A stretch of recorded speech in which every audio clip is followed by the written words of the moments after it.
आ तोरा नियन माल हमरा काम नहीं हो।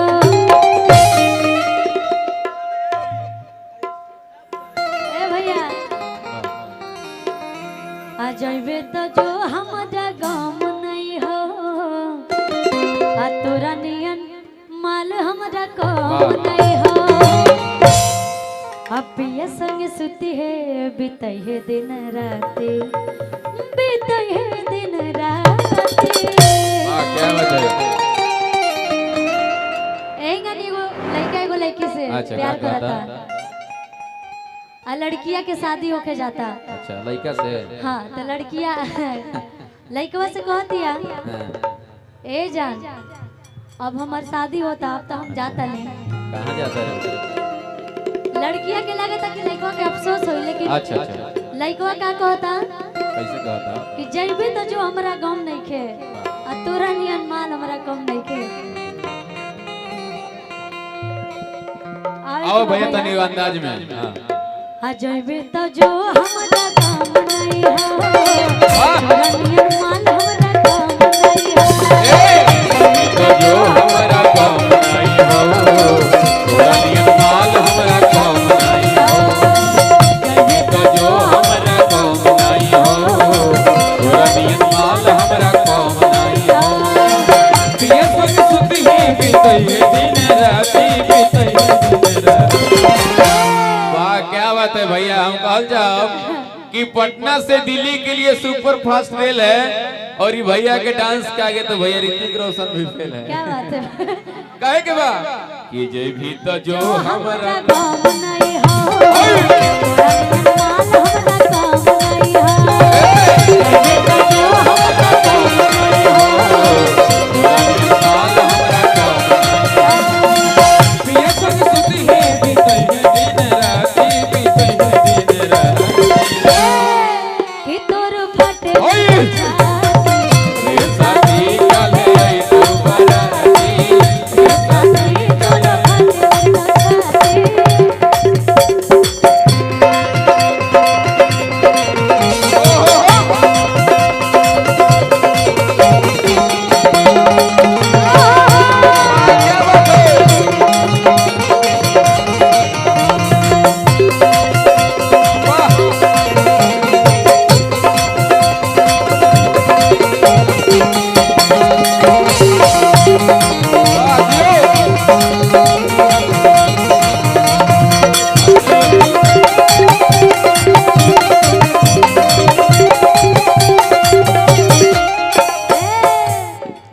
दिलवा के हियो ना हम कमजोर रे, गिरत नहीं कुकुदाई से लोरे।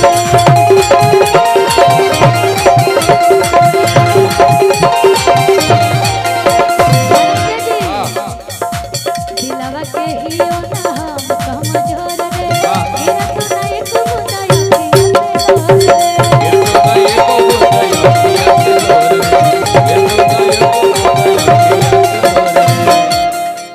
यादों में रोबो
कि तोर फाटे लगतो छाती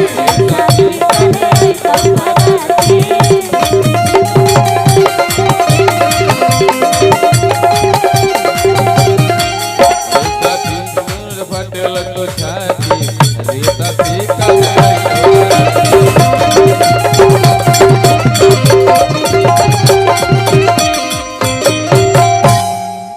वाह। अच्छा जोड़ा है चलिए वाह। खुशी जी हाँ? अब दो नया लोग आ गए हम चाहते नहीं कि इन लोग का भी परिचय हो जाए। बिल्कुल। का नाम बा परिचय हो जाए ना भैया नाम जानने वाले जाओ बे महाराज ठंडा लगत बा का नाम मकान उकान सब एकदम आप लोग एनर्जी लेस हो गए हैं ठंडा। अच्छा ठंडा का उपाय हो गया टेंशन मत लीजिए। हाँ हाँ ये लोग का डेरा क्या नाम है मैडम आपका नाम रेनू। अच्छा रेनू चलिए बहुत अच्छा नाम है। एक ही को नाम है अच्छा स्कूल के लुलिया वाह लुलिया जी के तने नाम पर एगो ताली हो जाए भैया। ये लोग का नाम पूछलो नंबर उमर पूछो डेरा पूछो कहां पर अच्छा अच्छा खुशी जी उनको पूछ लीजिए क्या नाम है। क्या नाम है मैडम आपका? हीना। हीना? हीना लेकिन आप बहुत सुंदर लग रही हैं हीना जी। नाम के हिसाब से चेहरा का हाँ बहुत भैया बोला जाए तो बहुत ज्यादा सुंदर। कहे के बाद एक बात कही ईयर नैन छुरी से कटारी हो गई और दुनिया रूप के पुजारी हो गई।